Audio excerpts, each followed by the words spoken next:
Honorable Grading Nicholas, President and Vice Chancellor Don Russell, Vice President Academic and Research Dr. Kim Fenwick, parents, supporters, faculty, staff, the class of 2020, and the class of 2021.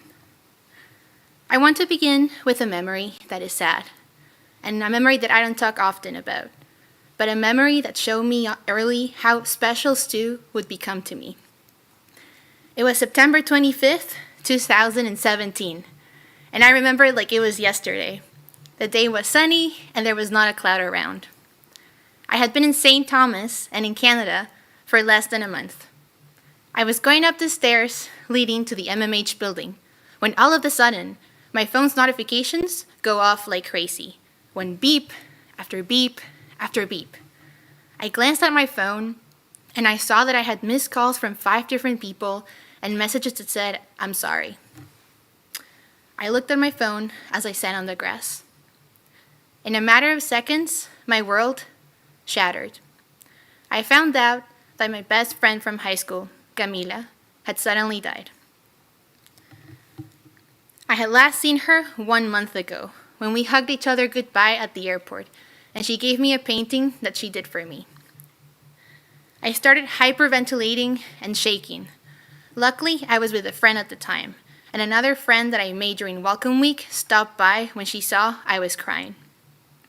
I was 5,000 kilometers away from home, from my home country of Ecuador, and I had no family in New Brunswick, let alone Canada, and I had been in university for 2 weeks. My parents were extremely worried. I felt lost, and it seemed that darkness was going to take over. But the St. Thomas University community saved me. When I went to class the day after, I couldn't make out what my professor was saying. I could see his mouth moving, but I couldn't register the words coming out of it. When our class had a break, I asked if I could step out of the afternoon session to write a speech for Camila's wake. I apologized for crying, and my professor showed me the kindness that I needed at the moment, and he said something that stuck with me till this day. Never apologize for losing a friend. After class, another professor approached me and asked what my friend's name was because he wanted to write it down in his little book of prayers. The university's chaplain had lunch with me and listened to my cries of anger and confusion as to why someone so loved would leave so early. A friend of mine invited me to his apartment and cooked for me and had dinner with me so I wouldn't be alone. Campus ministry arranged a memorial service for my friend, and when I saw all of my friends at STU show up, no matter their beliefs, just to show me love and support, my heart felt full. And that's what I want to emphasize today, the hidden treasure of what community means at St. Thomas. This past year was one of many firsts. Online classes, a campus body scattered all over the world, and the uncertainty of not knowing when we would see each other again, or if ever, during this year. COVID-19 changed what we envisioned our graduating year would be, and instead turned it into a roller coaster of emotions that affected our mental health. But let me ask you a question. Without the buildings, without the events, without all the things that make St. Thomas the small and tight community it is, what is left of it? The answer is simple. The thing that can truly never be taken away from us, our tight-knit community. Our community is resilient and unique. Professors, students, and staff looked out for each other this year more than ever. The friendly smile you would give a professor when you run into them on campus was given over Teams, but at its core, the warm smile was still there. The kindness and words of encouragement became a safe haven. But something else would hit us this year, the death of our beloved friend, peer, and student, Arani Ambora, or Ari, as many knew him. When the tragedy of his loss hit campus, our community came together once again to show support to each other during those tough times. But knowing Ari, I'm sure he'd also want us to remember all the fun times we had during our 4 or more years here at St. Thomas. We screamed at the top of our lungs to support the Tommies in their games and cheer the women's hockey team when they brought their first AUS championship title home. We felt the resident spirit fill our souls during the cheer-off, stared in awe at the magical performances in the black box, drank concerning amounts of Tim's and Java Moose on campus, stood up for social justice causes that were close to our hearts, felt proud of our moot court team's victories and for STU hosting its first moot court tournament on campus.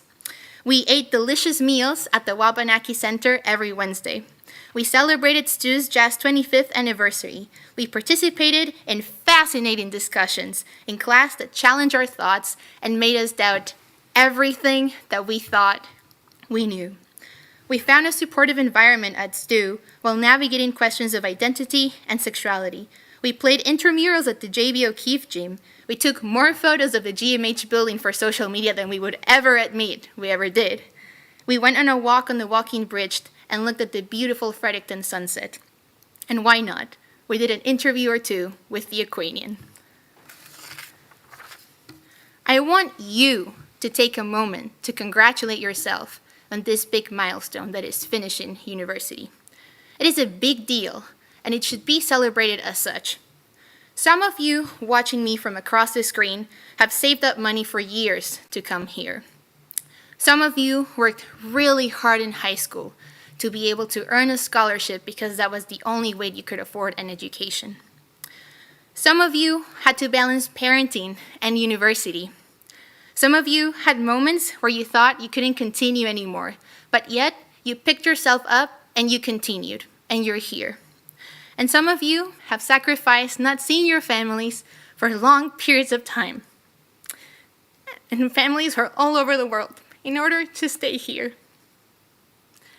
Today, I want to tell each and every one of you, I see you and all the effort you have made. This year was hectic, but today, after convocation is done, I want you to look at yourself in the mirror and say, congratulations, you are a badass person for finishing your degree during a global pandemic. Before I thank Minute Rice, Skip the Dishes, and The Cellar for being my cheerleaders during the busiest points of the semester, I want to take a moment to thank my parents. Bye, Ma. Este es nuestro logro. Gracias por todo el apoyo durante estos años y por siempre motivarme a seguir mis sueños y abrir mis alas. A pesar de que eso signifique no estar al lado de ustedes físicamente.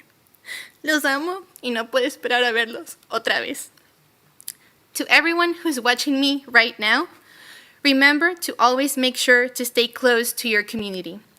Cherish the smiles of those around you, the warmth that you feel when you give them a hug, and the joyous sound of their laughter. Hug them tightly if you have the chance, and tell them how much they mean to you. Your community will never abandon you. Your connection to them is important. Never take it for granted. Because one day, without realizing it, your community is what is going to pick you up and hold you together when your world shatters. Just like St. Thomas University did with me back in that sunny September of 2017. From the bottom of my heart, thank you and congratulations to all the graduates.